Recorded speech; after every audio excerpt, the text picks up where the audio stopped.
بسم اللہ الرحمن الرحیم۔ رمضان المبارک کے روزوں کے حوالے سے ایک امتیازی خوبی یہ ہے کہ روزے تو پہلی امتوں نے بھی رکھے، مگر حضور علیہ الصلوۃ والسلام کی امت کے روزوں کی عظمت ہی اور ہے۔ حضور علیہ الصلوۃ والسلام نے ارشاد فرمایا، ان اللہ و ملائکتہ یصلون علی المتصحرین، اللہ اکبر، کہ مسلم امت جب سحری کے لیے، خاص طور پہ سحری کے لیے، روزہ رکھنے کے لیے مسلم امت جب اپنے نبی کی سنت سحری ادائیگی کے لیے اٹھ کر روزہ رکھ رہی ہوتی ہے اور عالم اسلام بیدار ہوتا ہے، تو یہ ایک امتیاز اسی امت کو حاصل ہے کہ حضور علیہ السلام نے ارشاد فرمایا، ان اللہ و ملائکتہ یصلون علی المتصحرین، کہ زمین پر عالم اسلام سحری کے ٹائم حضور کی سنت کی ادائیگی کے لیے سحری کے عمل میں مصروف ہوتی ہے، لیکن عالم بالا میں عرش پر اللہ پاک اپنے سارے فرشتوں کو لے کر ان سحری کرنے والوں پر درود نازل فرماتا ہے، رحمتیں نچھاور کرتا ہے۔ یہ امتیاز ہے اس امت کا، یہ صدقہ ہے حضور علیہ الصلوۃ والسلام کے نسبت کا اور حضور کے دامن کا۔ اس کے علاوہ اس مہینے کی جو دوسری فضیلت ہے حضور علیہ الصلوۃ والسلام نے شب قدر کے حوالے سے بتائی، فرمایا کہ اس میں فیہ لیلۃ، اس مہینہ میں ایک ایسی رات بھی ہے کہ وہ دیکھنے کو ایک ہی رات ہے، اس کا ڈیوریشن دورانیہ اتنے ہی گھنٹوں کا ہے، وہ ایک ہی رات ہے، لیکن فرمایا لیلۃ خیر من الف شہر، مگر وہ ایک رات مرتبہ، ثواب، اجر، بلندی اور درجات کے حوالے سے 1000 مہینوں سے افضل ہے، یعنی شب قدر ہے۔ یہ شب قدر کو ہونا اس امت کی بھی فضیلت اور اس مہینہ کی بھی فضیلت ہے۔ پھر حضور علیہ السلام نے ارشاد فرمایا کہ جو شخص اس ماہ میں ایک نفل ادا کرے گا، کوئی نفلی عمل یا نفل ادا کرے گا، اللہ تعالیٰ اس کو ایک فرض کا ثواب عطا فرمائے گا۔ پھر فرمایا جو اس مہینہ میں فرض ادا کرتا ہے، کوئی بھی فرض ہے، مثلا نماز ہے اور والدین کی خدمت ہے، بچوں کی خدمت ہے، دفتر میں ڈیوٹی ہے، رزق حلال کے لیے کاروبار ہے، یہ بھی فرائض میں شامل ہیں۔ ہم فرض عموماً نماز کو سمجھتے ہیں، تمام فرائض اس میں شامل ہیں، تو نبی علیہ السلام نے ارشاد فرمایا اس ماہ میں جو ایک فرض ادا کرے گا، کان کمن ادا 70 فریضۃ، تو گویا اس نے 70 فرض ادا کیے اور اس کا ایک فرض 70 فرضوں کے برابر ہوگا۔ اخلاقی لحاظ سے اس مہینہ میں جو ہماری تربیت ضروری ہے، جو ڈیمانڈ ہے، تقاضا ہے، جس کے لیے روزے رکھے گئے، اخلاقی لحاظ سے حضور علیہ السلام نے ارشاد فرمایا وَهُوَ شَهْرُ الصَّبْرِ، وہ صبر کا مہینہ ہے، یعنی رمضان المبارک صبر کا مہینہ ہے۔ اور پھر فرمایا صبر کا ثواب جنت ہے۔ دوسری اخلاقی خوبی جو پیدا ہونی چاہیے روزہ داروں میں، فرمایا وَشَهْرُ الْمُوَاسَاةِ، یہ دوسروں کے ساتھ ہمدردی اور غمخواری کا یہ مہینہ ہے کہ کم از کم اس ماہ میں صبر بھی ہم میں پیدا ہو اور دوسروں سے غمخواری اور ہمدردی کا جذبہ بھی پیدا ہو۔ افطاری کا ثواب، اللہ اکبر، یہ بھی امتیاز ہے اس امت کا، اس ماہ رمضان کا۔ حضور علیہ الصلوۃ والسلام نے روزہ افطار کرانے کا بہت بڑا اجر ثواب بتایا۔ حضور علیہ السلام نے ارشاد فرمایا جس نے کسی کا روزہ افطار کرا دیا، راشن کے ذریعے یا ویسے افطار کرا دیا، تو آپ صلی اللہ علیہ وسلم نے 3 فائدے بتائے۔ نمبر 1 فرمایا کان مغفرۃ لذنوبہ، یہ افطاری کرانا کسی کو، فرمایا اس کے گناہوں کی مغفرت کر دی جائے گی۔ نمبر 2 وَعِتْقُ رَقْبَتِهِ مِنَ النَّارِ، اور اللہ تعالیٰ اسے دوزخ سے آزاد کر دے گا۔ وَكَانَ لَهُ مِثْلُ أَجْرِهِ، اور جتنا ثواب روزہ دار کو ملے گا افطاری کرانے والے کو بھی اس کے برابر ثواب ملے گا، جبکہ روزہ دار کے ثواب میں کوئی کمی نہیں کی جائے گی۔ رمضان المبارک میں بھوکے کو کھانا کھلانا، اس کا کیا اجر و ثواب ہے؟ حضور علیہ السلام نے ارشاد فرمایا، من اشبع صائمن سقاہ اللہ من حوضی شربتن، جو کسی روزہ دار کو پیٹ بھر کر کھانا کھلائے گا اللہ کی رضا کے لیے، اللہ اسے میرے حوض کوثر سے پانی پلائے گا، لا یظمأ حتی یدخل الجنہ، جب تک وہ جنت میں داخل نہیں ہو جائے گا اس کو پیاس نہیں لگے گی۔ یہ اس ماہ مقدس کے امتیازات سے، اور حضور علیہ والسلام نے ارشاد فرمایا کہ جو ہمارے اس ماہ میں ماتحت ہیں، ملازم ہیں، خادم ہیں، نوکر ہیں، تو فرمایا ان پر آسانی اور نرمی کا جو شخص رویہ اختیار کرے گا، غفر اللہ لہ، اللہ اسے بخش دے گا، وَأَعْتَقَهُ مِنَ النَّارِ، اور اللہ تعالیٰ اسے دوزخ کی آگ سے آزادی عطا فرمائے گا۔ سب سے منفرد کام جو اس مہینہ میں ہم سب نے کرنا ہے وہ بہت بڑا اہم ہے، اور وہ اس کی گارنٹی دی گئی ہے۔ باقی احادیث میں دعاؤں کی قبولیت کے بارے میں فرمایا، لیکن اس ماہ کے اندر ارشاد فرمایا، وَإِنَّ لِكُلِّ مُسْلِمٍ فِي كُلِّ يَوْمٍ وَلَيْلَةٍ دَعْوَةٌ مُسْتَجَابَةٌ، کہ اس ماہ میں ہر مسلمان کے لیے دن اور رات یعنی 24 گھنٹوں میں اللہ کے ہاں ایک مقبول دعا کا تحفہ ہوتا ہے جو ہر مسلمان کو عطا کر دیا جاتا ہے، تو اس سے غافل نہیں ہونا چاہیے۔ یہ ایک منفرد تحفہ ہے جو اسی ماہ صیام و قیام سے وابستہ ہے۔ مولا کریم فہم عطا فرمائے۔ اب ہم نماز تراویح کے مسائل بیان کر رہے ہیں،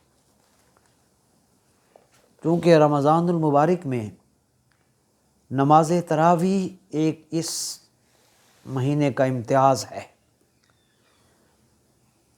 نماز تراویح کے حوالے سے چند چیزیں ضروری ہیں، کیونکہ نماز ہے اور نماز کی جتنی ضروریات ہیں، لوازم ہیں، وہ اس نماز تراویح میں بھی لازم ہیں، یعنی جسم پاک ہو، لباس پاک ہو، قبلہ کی طرف رخ ہو، پوری طرح طہارت اس کو حاصل ہو۔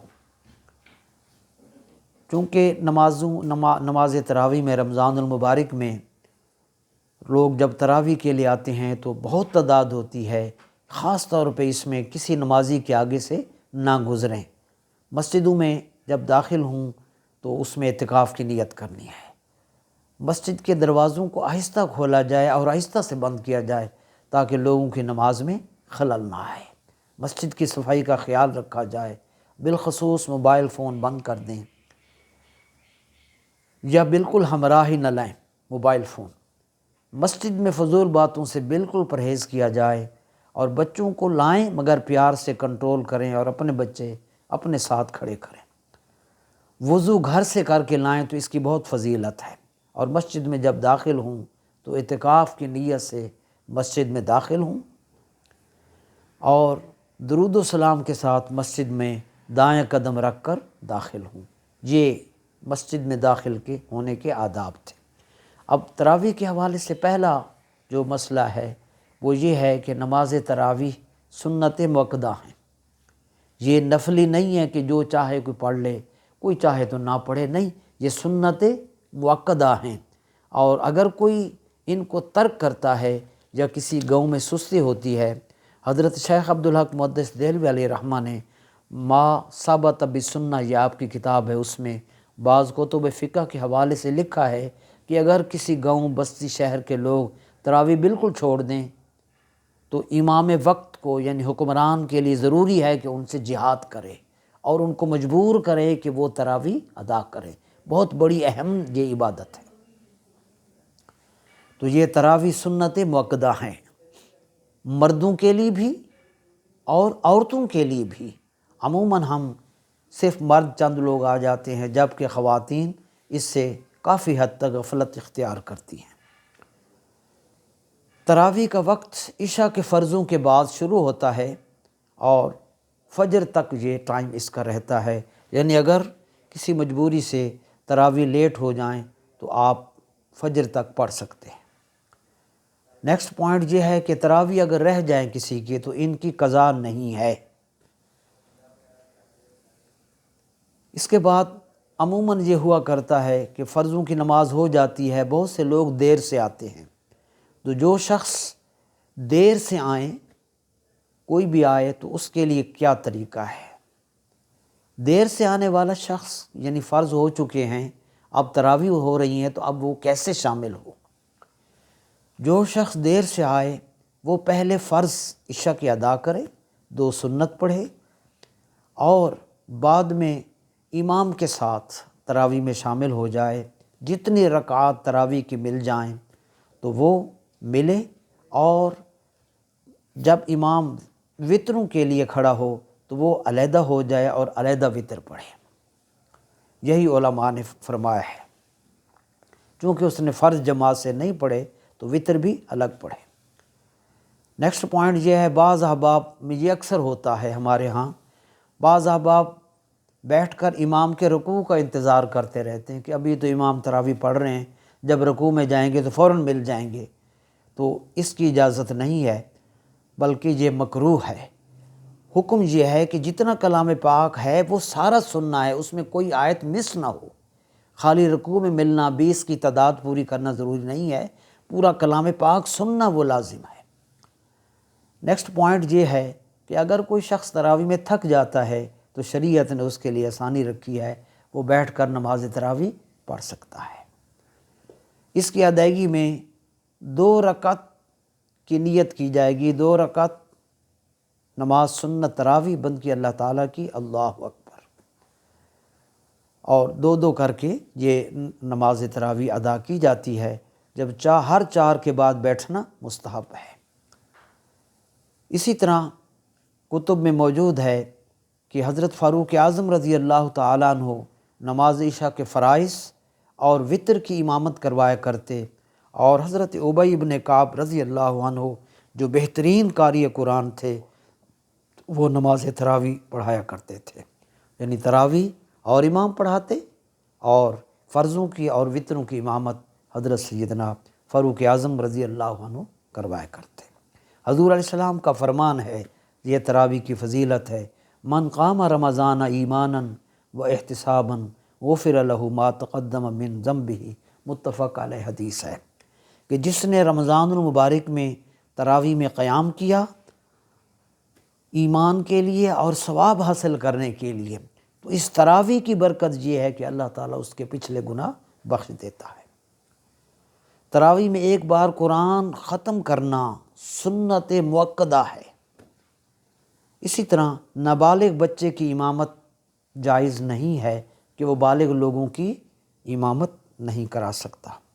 امام کے لیے صحیح العقیدہ ہونا ضروری ہے، داڑھی شریف سنت کے مطابق ہو، اور سب سے اہم یہ ہے کہ وہ خوش الخوان بھی ہو، یعنی اچھی آواز والا بھی ہو، لیکن اس سے زیادہ یہ ہے کہ وہ اس کا تلفظ درست ہو، اس کے جو تجوید و قرات کے حوالے سے اس کا تلفظ بالکل درست ہو، ترتیل کے ساتھ قرآن کریم پڑھا جائے، کیونکہ اللہ پاک کا حکم یہی ہے، وَرَتِّلِ الْقُرْآنَ تَرْتِیلًا، قرآن کریم کو ٹھہر ٹھہر کے پڑھا جائے۔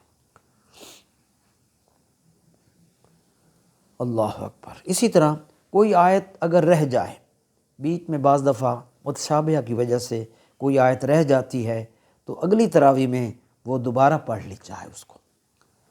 خاص نقطہ یہ ہے کہ اگر امام صاحب 2 رکعات پر بیٹھنا بھول گئے تو کھڑے ہو گئے کہ میں یہ دوسری ہے، حالانکہ وہ 2 پڑھ چکے تھے، بیٹھنا چاہیے تھا، تو جب تک وہ تیسری کا انہوں نے سجدہ نہیں کیا واپس آ جائیں، کیونکہ آخری قاعدہ فرض تھا، واپس آ جائے امام صاحب اور تشہد پہ بیٹھ کر سجدہ سہو کر لے تو وہ 2 رکعت ہو جائیں گی۔ ایک خاص بات جو ہم عموماً نمازی حضرات اکثر اس سے غافل رہتے ہیں کہ نماز میں کھڑے ہوئے تو ہاتھ اٹھا لیا، یوں کر لیا، پھر یوں کر لیا۔ ایک رکن میں اگر کوئی 3 بار ہاتھ اٹھا لے تو نماز ٹوٹ جاتی ہے۔ صرف 2 مرتبہ، وہ بھی جب کوئی ضرورت ہو تو بندہ ہاتھ اٹھا سکتا ہے ایک رکن میں۔ دونوں ہاتھوں سے عمل کرنا، یہ ایسے کرنا، ایسے نماز میں کرنا، یا اس طرح کرنا، اس طرح کے دونوں ہاتھوں سے کوئی عمل کرنا، یہ عمل کثیر ہے اور اس سے بھی نماز ٹوٹ جاتی ہے۔ جب سجدہ میں جائیں تو پیشانی زمین پر جمی رہے، پاؤں کی انگلیاں قبلہ رو ہوں، اور تاکہ وہ پاؤں کی جو انگلیاں ہیں وہ بھی مضبوطی سے زمین پر جمی رہیں، اس سے بھی عموماً غفلت ہو جاتی ہے۔ اور اسی طرح وضو کرتے ہوئے دوران وضو باتوں سے پرہیز کیا جائے۔ اللہ تعالی ہم سب کو نماز تراویح کے مسائل سمجھ کر ان پر عمل کی توفیق عطا فرمائے، آمین، بجاہ سید المرسلین۔